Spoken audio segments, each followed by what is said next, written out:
Now, if American history is a tapestry, then baseball is the thick blue denim thread holding the seams together. But for a long time, standard history books only showed you half the quilt. To see the rest, you have to plant your feet right here on the corner of 18th and Vine in Kansas City, Missouri. Now, I'm standing inside the Negro Leagues Baseball Museum, a 10,000 square foot time machine that doesn't just preserve history, it makes it swing. Walking in here is like stepping inside a living scrapbook. The walls are sepia-toned heroes, defiant eyes in wool uniforms that look heavy enough to sweat through just by staring at them.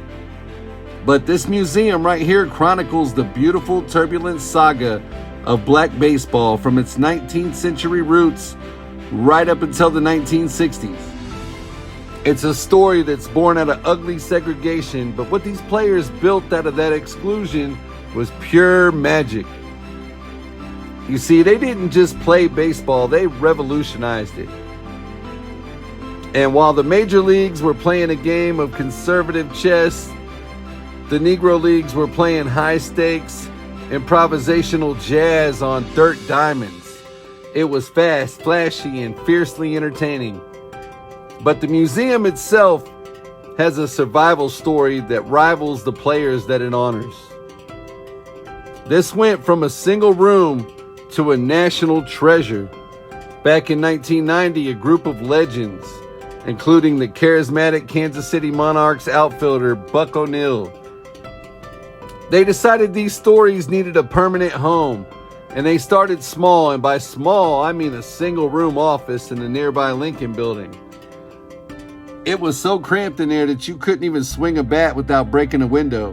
By 1994, they stretched their arms into a 2,000 square foot space, but like a young prospect outgrowing the minor leagues, they needed the big stage. And in 1997, they moved into this purpose-built facility right here. It hasn't always been an easy slide into home plate, though. You know, in 2008, the museum hit a brutal financial slump, nearly facing collapse. It felt like the bottom of the ninth with 2 outs. It felt hopeless for a while, but under clutch leadership, the museum rallied, and by 2012, they were back in the black, proving that resilience is quite literally baked into the DNA of this place. Congress even designated it America's National Negro Leagues Baseball Museum.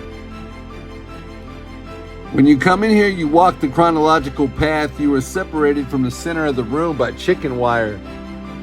And it's a brilliant, stinging metaphor for the segregation these athletes faced. You can see the holy grail of artifacts, like Josh Gibson's game-worn gear and jersey, and a staggering collection of nearly 200 autographed baseballs, donated by an unlikely fan, Geddy Lee, the frontman of the rock band Rush. Talk about a powerhouse lineup. He donated these balls. You also passed the dedicated shrine to Buck O'Neil, featuring his Presidential Medal of Freedom. But everything builds up to the grand finale. At the end of the tour, and this is my favorite part too, the chicken wire vanishes and you are finally allowed to step onto the field of legends. It's a mock baseball diamond populated by 12 life-size bronze statues, and they're frozen in eternal play. You've got the Titanic Josh Gibson crouching behind the plate.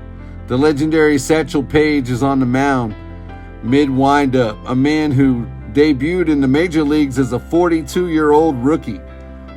Picture that, and threw pitches so fast they said they looked like aspirin tablets. Try swinging at an aspirin tablet, coming 90 miles an hour. Standing amongst these bronze giants, you realize this museum isn't a eulogy for a forgotten league. It's a celebration of triumph over adversity. They weren't just great black athletes. They were some of the greatest pioneers this country ever produced. This is a beautiful museum. If you haven't been here, I suggest you come see it. This is Mack Malone, the KC Journalist, signing out. Peace. Let's go. Mack Malone, he's your KC Journalist. The truth. Mack Malone, he's your KC Journalist. Mack Malone. Malone, he's your KC journey. As you know, get the best from that KC journey.